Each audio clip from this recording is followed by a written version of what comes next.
तो गाइस आज के इस वीडियो में हम लोग देखने वाले हैं एसएच यूटिल मॉड्यूल के बारे में। ये किस तरह से काम करता है और मैं आप लोगों को अपना पर्सनल एक्सपीरियंस बताऊंगा कैसे मैं यूज करता हूँ इसको। चलते हैं कंप्यूटर स्क्रीन में, लेट्स गेट स्टार्टेड।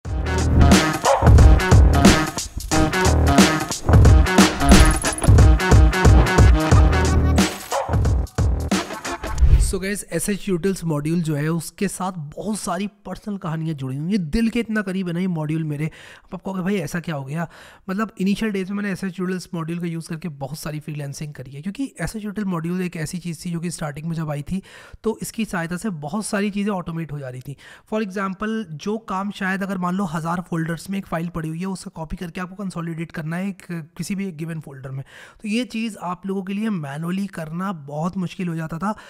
अराउंड एक हफ्ता जो काम लोग मैनुअली कर रहे थे एसएच यूटिल मॉड्यूल से, वो चीज़ ऑटोमेट हो जा रही थी और हम जैसे प्रोग्रामर सच्चा खासा पैसा बना ले रहे थे।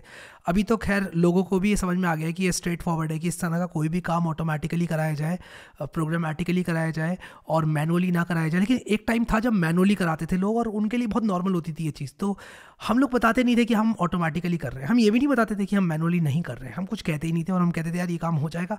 और फाइवर पर वेब स्क्रैपिंग और इस तरह की बहुत सारी जॉब्स बहुत ज़्यादा बढ़ी रहती थी। आज की तारीख में मार्केट के बारे में मुझे ज़्यादा मालूम नहीं है, बट उस टाइम पर मैं आपको बता रहा हूँ बहुत ही मज़ा आता था। तो एसएच यूटिल मॉड्यूल से मैंने क्या क्या किया और कैसे कैसे फ्रीलांसिंग किया आप लोगों को कभी और किसी वीडियो में डिटेल में बताऊंगा। शायद आप लोगों की आंखें नम हो जाए और आंखों के साथ साथ और भी बहुत सारी चीज़ें नम हो जाए आपकी, जैसे कि हृदय। अभी हम लोग यहाँ पर आ जाते हैं जल्दी से और बात करते हैं मुद्दे की, ठीक है, कि एसएच यूटिल मॉड्यूल को यूज़ कैसे करना है। बाय द वे एक कहानी और जुड़ी हुई है एसएच यूटिल मॉड्यूल से, वो है 100 डेज ऑफ कोड को लेके, वो भी बताऊंगा। यार बहुत सारी चीज़ें बतानी है मुझे आप लोगों को, तो जल्दी से स्टार्ट करता हूँ यार टाइम को बिना वेस्ट किए। तो यहाँ पर आप लोग देखो एसएच यूटिल मॉड्यूल को इंस्टॉल करना बेहद आसान है। अगर आप लोग अपने मैक में हो या फिर आप लोग विंडोज़ में हो, किसी भी प्लेटफॉर्म पे आपको पिप इंस्टॉल और एसएच यूटिल करना है, ठीक है।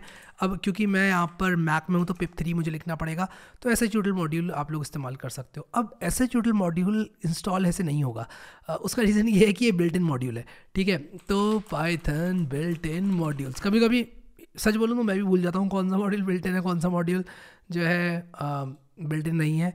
एसएच यूटिल मॉड्यूल बिल्ट इन है, तो अगर मैं एस से दिखाऊँ आपको तो देखो आ जाएगा यहाँ पर एसएच यूटिल्स। एसएच यूटिल कहाँ हो तुम? एसएच यूटिल ये आ गया देखो, ठीक है। तो एसएच यूटिल क्या करता है? High level file operations perform करने में मदद करता है। अब 100 डेज ऑफ कोड में मैंने कैसे यूज़ किया एसएच यूटिल ये भी आपको बताऊंगा, लेकिन उससे भी पहले कुछ इसके इंपॉर्टेंट मेथड जो कि मैं आपको बताना चाहता हूँ।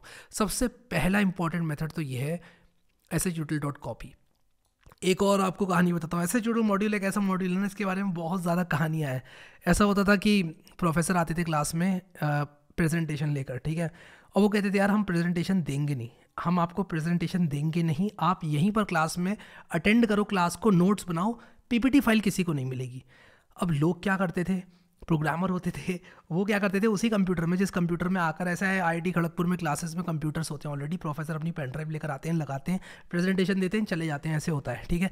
तो वहाँ पर क्या होता था कि लोग अपने प्रोग्राम्स लिख देते थे वाइल ट्रू के अंदर कि भाई जैसी पेन ड्राइव लगे उसके अंदर जो भी .ppt फाइल मिले वो ओएस मॉड्यूल का इस्तेमाल करके os.listdir करके जितनी भी ppt फाइल्स हैं वो सारी निकाल लेते थे उसमें से और उस कंप्यूटर पे कहीं ना कहीं सिस्टम 32 वगैरह में कॉपी कर देते, ठीक है। तो प्रोफेसर ने अपनी पेन ड्राइव लगाई, वो जो प्रोग्राम चल रहा होता था वो ले जाता था। कौन से फंक्शन का यूज़ होता था? एसएच यूटिल डॉट कॉपी या कॉपी 2 का होता था, ठीक है। तो ये सारे काम करने नहीं है यार, जो चीज़ लीगल नहीं है वो नहीं करनी चाहिए, बट करते हैं लोग, ठीक है। आपको आना चाहिए एज अ प्रोग्रामर चीज़ें करते कैसे हैं, ठीक है। अब चीज़ों को सही तरीके से इस्तेमाल करो, ये आपकी जिम्मेदारी है, ठीक है, लेकिन आनी चाहिए आपको। हर चीज़ का सही गलत प्रयोग हो सकता है, लेकिन चीज़ का प्रयोग सबसे पहले आना चाहिए, ठीक है।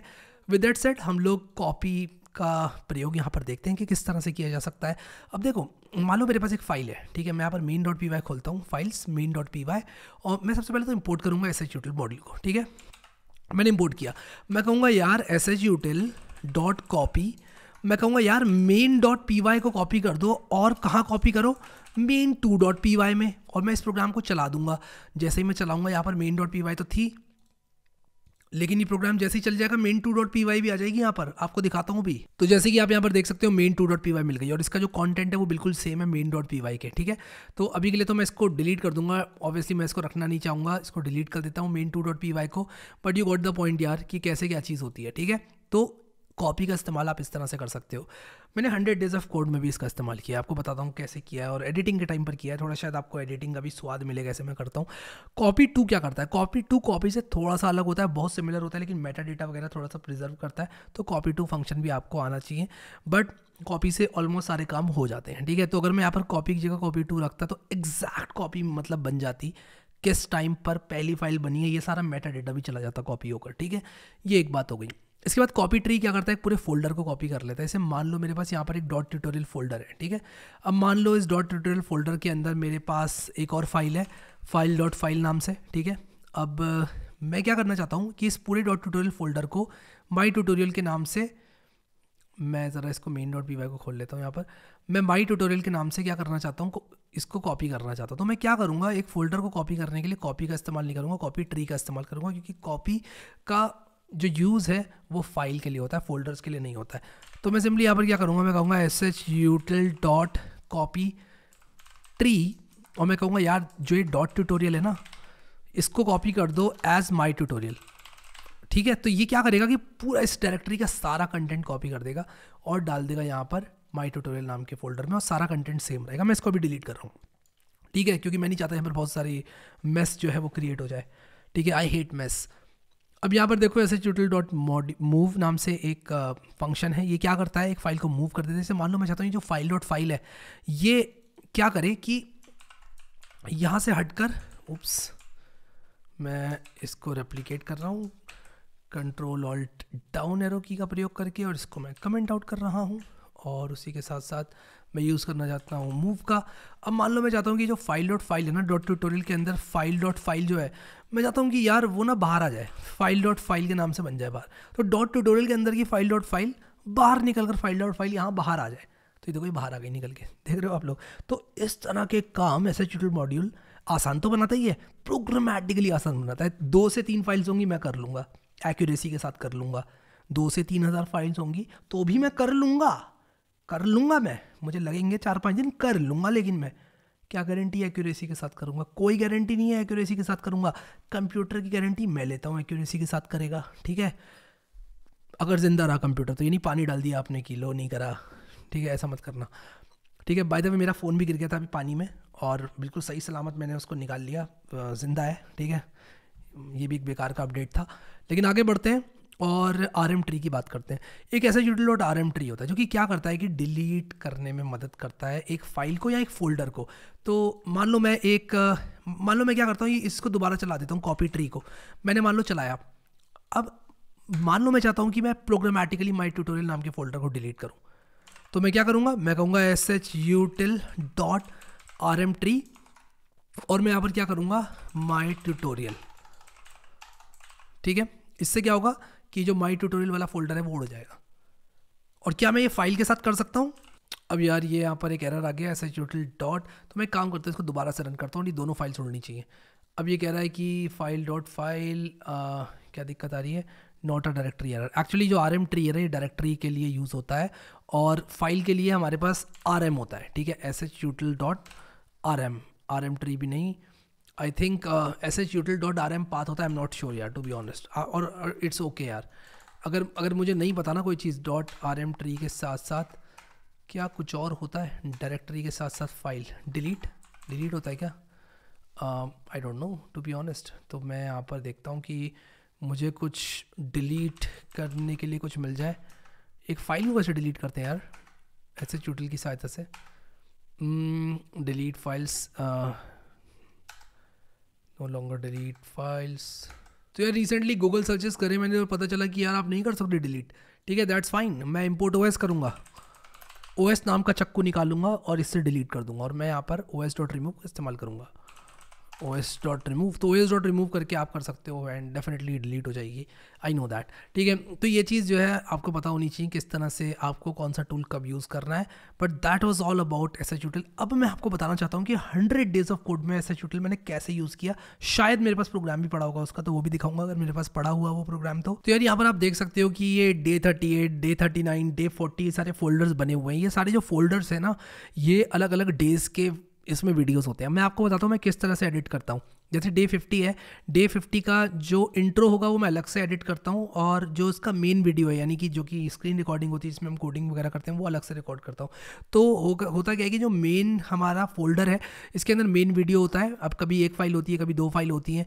तो यहाँ पर मेन वीडियो के अंदर हमने क्या करना है कि इसके कंटेंट को और इस इंट्रो को मैं इसमें मर्ज करता हूँ। एक मेरे पास टेम्पलेट बनी हुई है, ये एडिटेड फाइनल वीडियो जो है एक टेम्पलेट है, इसमें सारी लोअर थर्ड्स जितनी भी एडिटिंग जो कॉमन एडिटिंग है वो सारी होकर रखी होती है।